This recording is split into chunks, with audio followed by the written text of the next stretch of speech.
할렐루야. 오늘 매일 주님과 함께 찬송가 278장입니다. 여러 해 동안 주 떠나 부르며 시작하겠습니다.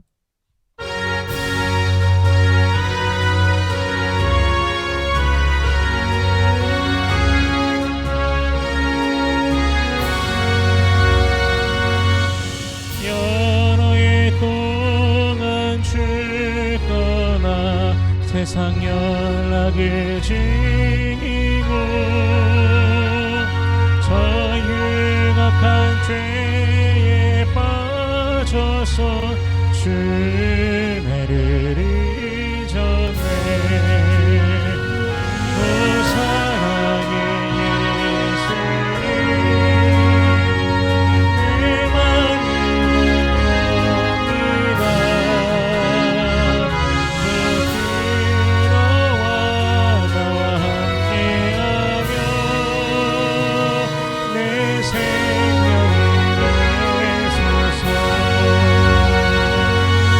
죄악의 죽은 인생을 심히 불쌍히 여기사 천일의 영광 버리고 이 세상에 오셨네. 오 사랑의 예수님 내 맘을 보냅니다. 곧 들어와 나와 함께하며 내 생명을 내소서. 공포를 입은 구주를 다시 면류받으시고 저 십자가 높이 날리사 그 아픔을 참았네. 오 사랑의 예수님 내 맘을 보냅니다. 곧 들어와 나와 함께하며 내 생명을 내소서. 미련한 우리 인생은 주의 공로를 모르고 그 쓸쓸한 사막 가운데 늘 헤매고 다녔네. 오 사랑의 예수님 내 맘을 보냅니다. 곧 들어와 나와 함께하며 내 생명을 내소서.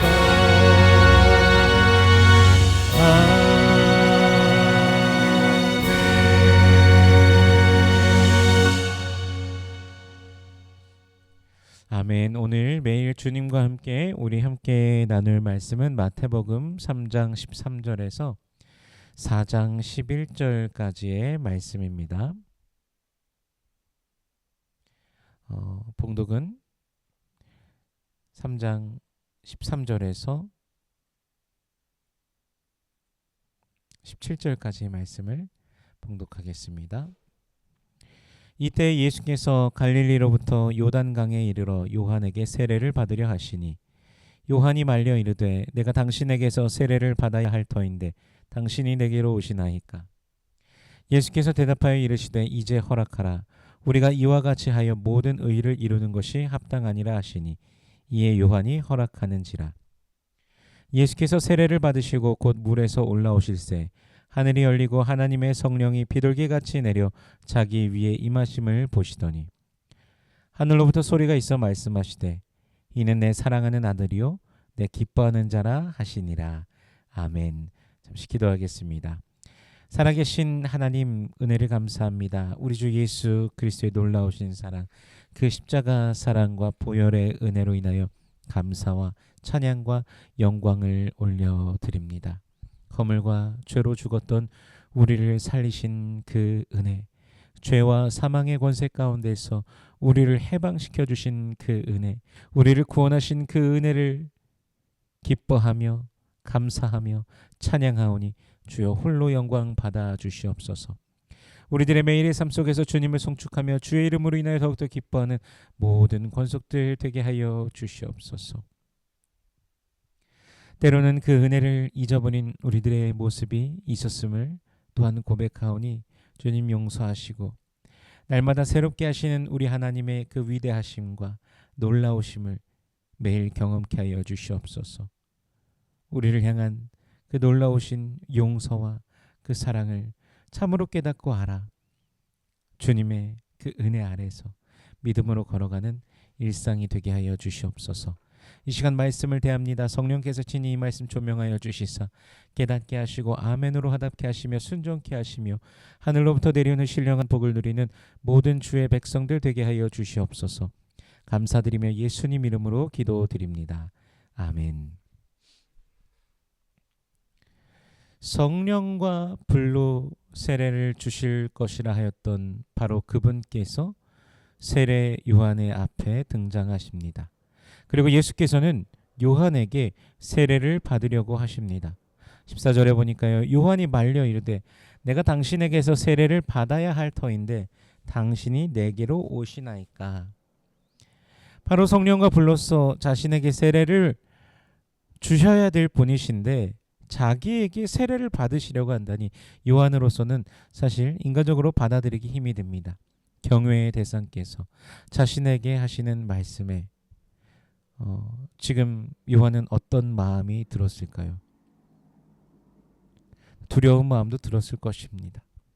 15절 말씀이에요. 예수께서 대답하여 이르시되 이제 허락하라. 우리가 이와 같이 하여 모든 의를 이루는 것이 합당하니라 하시니 이에 요한이 허락하는지라. 아멘. 그러나 예수님께서는 이 일을 허락하라 하시며 이것이 모든 의를 이루는 것이라 하십니다. 그래야 요한도 예수님께 세례를 베풉니다. 왜 예수님께서 세례를 받으셔야 될까요? 무슨 의를 이루시는 것일까요? 바로 예수님께서 이스라엘을 대표하여 우리를 대표하여서 세례를 받으시는 것입니다. 세례 요한이 그를 향하여 보라 세상 죄를 지고 가는 하나님의 어린 양이로다 라고 하지 않습니까? 바로 그분이 우리의 죄를 대신 지실 자로서 우리와 똑같은 자로서 우리와 똑같은 자리로 나아가시는 것입니다. 예수께서는 이 자리에 오실 필요가 없으신 분이시지만 사람의 모양을 입고 오실 필요가 없으신 분이시지만 우리를 사랑하시기에 우리를 위해서 이 땅에 오신 것입니다. 이제 예수님께서 세례를 받으시고 물에서 올라오실 때 하늘이 열리고 하나님의 성령이 비둘기같이 내려 임하십니다. 그리고 하늘로부터는 말씀이 있습니다. 이는 내 사랑하는 아들이요 내 기뻐하는 자라. 아멘. 삼위일체 하나님께서 한 장소에 모두 드러나시는 장면입니다. 어떤 이들은 하나님, 성령님, 예수님이 각각 다른 모습으로 나타나는 하나님의 모습이라고 말하기도 합니다. 이런 것을 이제 양태론이라고 합니다. 뭐 예를 들자면 사과가 있고 껍질이 있고 사과 속살이 있고 그리고 씨가 있고 다 똑같은 사과다라고 하면서 이제 그렇게 표현하기도 합니다. 근데 오늘 본문에서 볼 수 있듯이 예수님께서 세례를 받으실 때 하늘에서는 하나님의 음성이 성령은 하늘로부터 임하심으로 각 위의 모습을 우리가 뭐 본문을 통해서 보고 있는 것입니다. 뭐 어떤 이들이 말하는 것처럼 아까 양태론 그 사과 비유로도 말했지만 뭐 예를 들자면 아빠가 있는데 집에서는 아이의 아빠이고 남편이면서 직장에서는 뭐 과장이면서 교회에서는 집사다. 똑같은 사람이지만 이렇게 표현하지만 그게 아닌 것이죠. 분명히 각 위가 또한 나타나시고 계시다는 그 사실을 우리가 또 오늘 본문을 통해서 보고 있는 것입니다. 그래서 이 삼위일체는 이제 신비입니다. 각 위께서 동일한 하나님이시고 또 각 삼위가 계시고 하나님은 한 분이시다라는 이 세 가지 명제가 성립하는 것이 바로 삼위일체입니다. 그래서 이 삼위일체의 그 신비, 이 삼위일체 하나님의 은혜의 경륜 안에서 우리가 구원을 누리며 살아가고 있다는 것이죠. 그 신비가 우리의 삶 속에 있음을 기억하면서 주님을 찬양하는 매일이 되시기를 축원합니다. 이제 본문은 예수님의 광야 시험 장면으로 우리를 이끌어 가십니다. 모순적으로 느낄 수 있을지만요. 4장 1절에서는 성령에게 이끌려 마귀에게 시험을 받으신다라고 말씀하십니다. 즉 예수님께서 받으시는 시험에도 하나님의 경륜이 있다라는 것이죠. 대체 왜 그런 것일까요? 바로 우리와 같이 똑같이 시험을 당하시고 똑같은 고난을 당하시기 위함입니다. 우리를 대표하여서 우리를 위해 십자가에 못 박혀 죽으시기 위해 그는 마귀의 시험을 받으시는 것이죠. 40주야를 금식하며 줄이신 그때 마귀는 돌들로 떡덩이가 되게 하라라고 그렇게 네가 진짜 하나님의 아들이거든 이라고 하면서 자신의 그 실제 권위와 힘으로 그 일을 하라고 하는 것이죠. 자신의 만족을 위해서 오직 자신을 위해서 그 신적 권위를 사용하라고 하는 것이죠. 그러나 예수님께서는 사람이 떡으로만 살 것이 아니요 하나님의 입으로부터 나오는 모든 말씀으로 살 것이라 하였느니라 라고 말씀하십니다. 신명기 8장 2절의 말씀을 인용하심으로 마귀의 그 시험을 이기시는 것이죠. 이스라엘 백성들은요 그 말씀으로 사는 것을 실패하였습니다. 그 무엇보다 하나님의 말씀이 가장 귀한 것이며 그들 안에 품어야 됨을 잊어버렸습니다. 그 말씀을 통하여서 자신들이 살아가고 그 안에 생명이 있다라는 사실을 기억하면서 말씀 안에 살아가야 되지만 그것을 잊어버린 것이죠. 그러나 예수님께서는 이것을 이겨내시죠. 인간의 그 고통 40일의 금식 후에 배고픔의 고통조차도 말씀으로 그 순종함으로 이겨내신 것입니다. 그리고 마귀가 예수님을 거룩한 성으로 데려가 성전 꼭대기에 세웁니다. 하나님의 아들이라면 뛰어내리라고 합니다. 말씀을 인용해서 그가 사자들을 명하사 손으로 받들어 발이 돌에 부딪히지 않게 할 것이라고 합니다. 말씀으로 대응한 예수님에게 말씀을 인용하여서 또 시험하는 것이죠. 얼마나 수많은 사람들이 하나님의 말씀을 자기의 만족을 위해서 인용하며 또 살아가고 있습니까? 오늘날 그러한 모습들도 많이 있지 않습니까? 그러나 예수님께서는 다시 말씀으로 대응하십니다. 주 너의 하나님을 시험하지 말라. 이 말씀은 신명기 6장 16절의 말씀을 인용하신 것입니다. 광야에서 이스라엘 백성들은 끊임없이 하나님을 시험하였습니다. 진짜 하나님이냐라고 의심하면서 하나님을 향한 불평과 원망을 끊임없이 내놓았던 이스라엘 백성들의 모습입니다. 그러나 예수님께서는 하나님을 시험하는 것 이것 자체를 거부하시면서 하나님을 시험하지 않겠다. 그럴 수 없다. 라고 말씀하시면서 마귀의 시험을 이기시는 것이죠. 마지막으로 마귀는 천하만국을 예수님께 보이며 자신에게 엎드려 경배하며 이 모든 것을 주리라 라고 합니다. 이번에도 예수님께서는 말씀으로 주 너의 하나님께 경배하고 다만 그를 섬기라 신명기 6장 13절의 말씀으로 마귀에게 응수하시며 또한 마귀에게 떠나가라 하십니다. 이스라엘은 자신들이 원하는 것을 위해 우상을 향해 절하며 우상 섬기기를 주저하지 않았습니다. 분명히 살아계신 하나님께서 그들과 함께 하시고 그들을 인도하시지만 그들은 우상을 섬기기를 주저하지 않았죠. 하지만 예수님께서는 오직 하나님의 그 말씀대로 하시며 우리에게 완벽한 본을 보여주고 계시는 것입니다. 마귀의 유혹은 사실 굉장히 달콤합니다. 그러나 그 달콤함은 생명의 길이 아닌 멸망의 길입니다. 이스라엘 백성들은 바로 광야에서 그 미혹에 실패하였습니다. 우리는 어떻습니까? 우리의 삶 속에 파고드는 그 마귀의 유혹들, 이 모든 유혹들, 이 모든 것들 위에 주님이 계십니까? 주님보다 더 우선시하게 하려 하는 이 세상의 그 수많은 미혹들에 어떻게 이기며 살아가고 계십니까? 영원하신 하나님의 나라를 바라보며 믿음으로 걸어가시길 축복합니다. 우리를 구원하신 주 예수 그리스도의 그 십자가 사랑, 그 은혜를 기억하며 믿음으로 이기시기를 축복합니다. 예수께서 승리하셨으니 우리도 승리합니다. 주 예수 그리스도의 이름으로 승리하는 이 하루가 되시길 축원합니다. 기도하겠습니다. 살아계신 하나님 은혜를 감사합니다. 주 예수 그리스도의 놀라우신 은혜와 사랑으로 인하여 감사, 찬양, 영광을 올려드립니다.